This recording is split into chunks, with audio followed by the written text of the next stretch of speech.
If you're an accomplished woman who looks successful on the outside, but feels tired, restless, or quietly disconnected on the inside, you're in the right place. This channel is for women who've done everything they were taught to do, built their career, carried the responsibility, served faithfully, and are now asking deeper questions. How do I lead, live, and succeed without burning myself down in the process?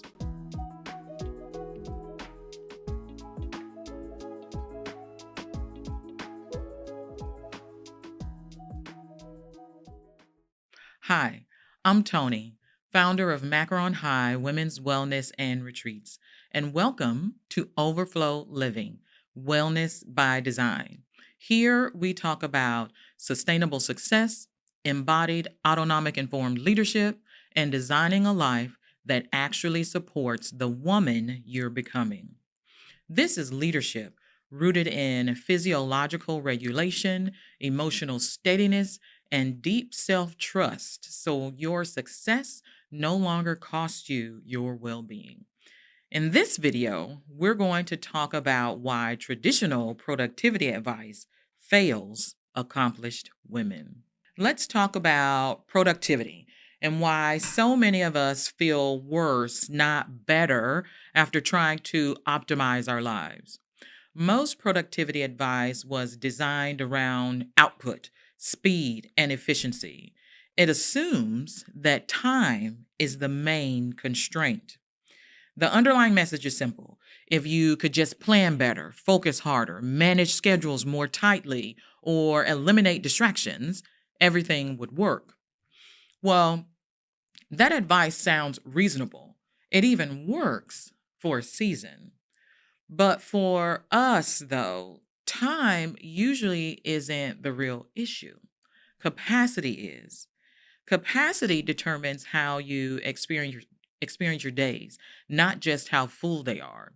It shapes how clearly you think, how patient you feel, how creative you can be, and how resilient you remain under pressure. Capacity includes emotional bandwidth, the cognitive load, physical energy, and nervous system resilience. It includes how much decision making you're doing, how many people you're holding in mind, and how often you're regulating your own emotions so that everything around you stays stable. Traditional productivity systems rarely account for emotional labor. They don't measure relational awareness. They don't factor in caregiving responsibilities, leadership visibility, or the mental load that comes with being relied upon.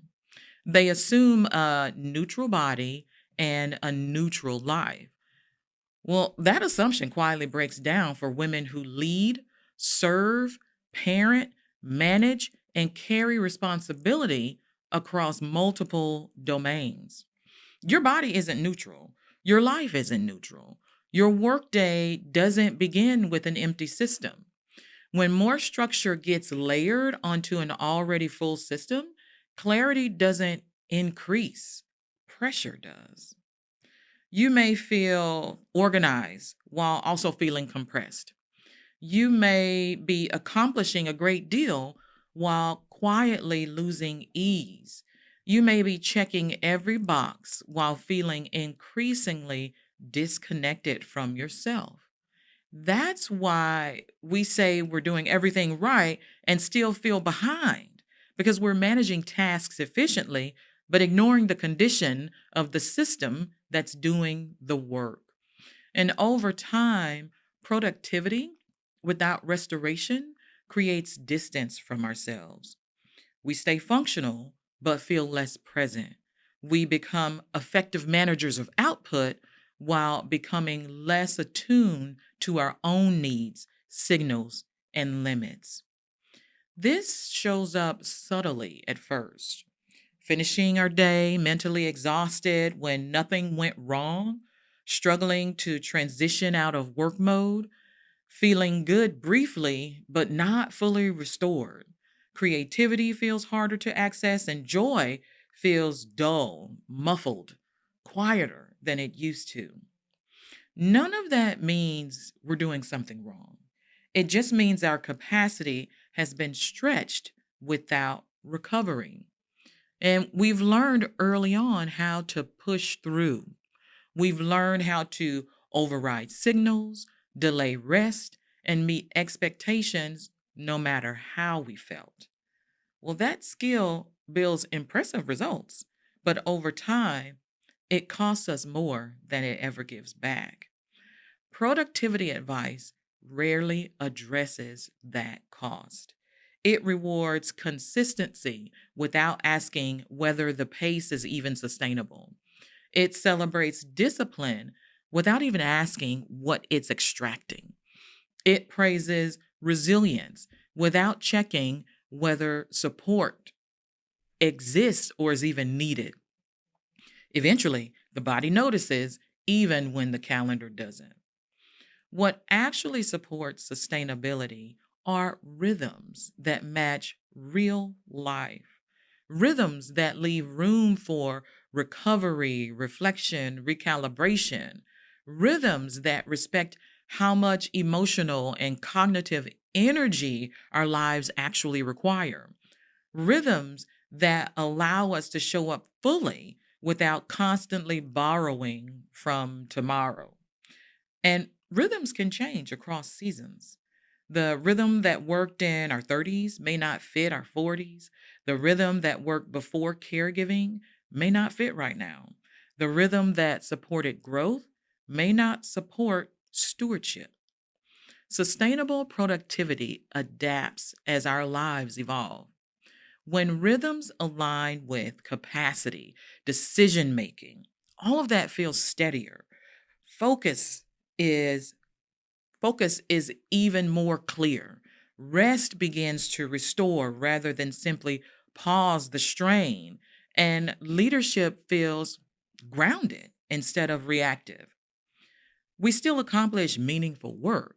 We just don't disappear in the process. And that's the shift we're quietly longing for. Not less responsibility, but more internal space. Not less ambition, but more support for carrying it well.